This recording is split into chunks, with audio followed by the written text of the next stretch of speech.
Welcome to the Slop Temple. We pray this video helps. You start by confirming the crystal type and exact diameter. That determines how you remove and seat the new piece. Next, remove the case back and stem so the movement is protected. Use a movement holder or place movement face down.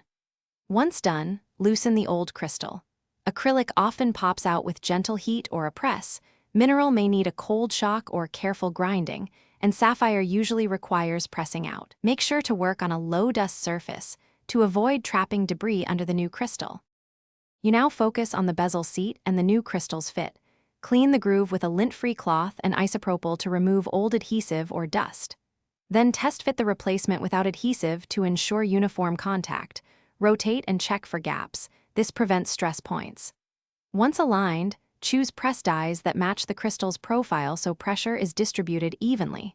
Slowly apply pressure. If using adhesive, add a thin, even bead and press until the crystal sits flush. Make sure seals remain intact. You finish by reinstalling the movement and hands, then replace the stem and case back. Ensure the crown wins and sets smoothly so the seal isn't pinched.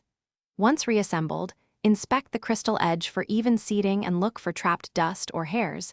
Clean if necessary before final sealing. If the watch is water-resistant, perform a pressure or immersion test to confirm integrity.